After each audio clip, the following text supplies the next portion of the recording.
Hello friends, I am Chandidas Roy. Today I will discuss about the longest bone of upper limb, which is known as humerus.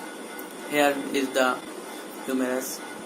It is a long bone and it is the longest bone of upper limb. As I had told you, it is a right-sided bone. How can I know this is right-sided?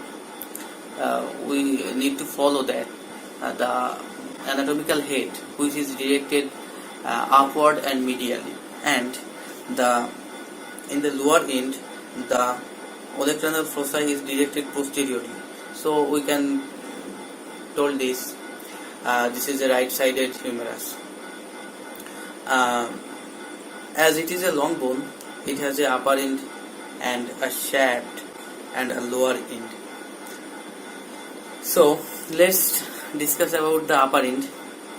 In the upper end we can see this is the anatomical head, which articulates with the glenoid cavity of scapula and form the glenohumeral joint, which is multiaxial ball and socle varieties of synovial joint. And this is lesser tubercle, this is the greater tubercle, and this is intertubercular groove or sulcus.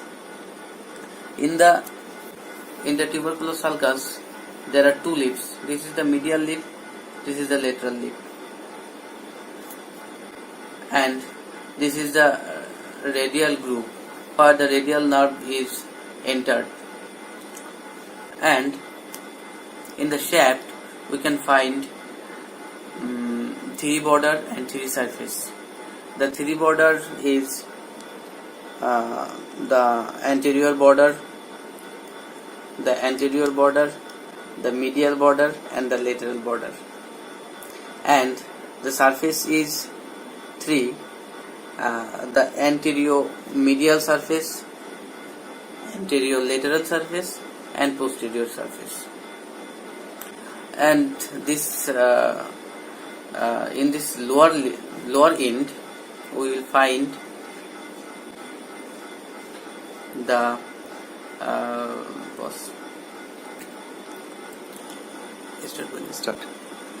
This is the lateral supracondylar ridge, and this is lateral supracondyle.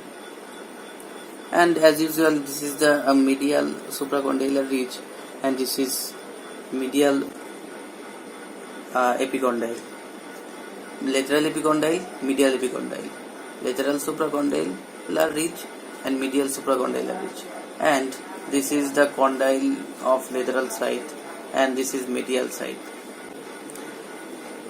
Here is the common flexor origin, from where the common flexor muscles are originate. So this is known as the common flexor origin. And in the lateral side we can also find the common extensor origin, from where the superficial extensor muscles are originates. We can see this is the conoid fossa, which is larger than the radial fossa. The radial fossa is known from the radial bone. So this is the larger which is known as conoid fossa, and this is radial fossa. And in the posterior side we can see the largest fossa, which is known as the olecranon fossa. And is in the lower end, here is the trochlea of humerus, and this is the acetabulum, which articulates with radius and from the elbow joint. So this is the general features and side determination of scapula. Thank you very much. In the next video I will discuss about the muscular attachment of humerus. Thank you.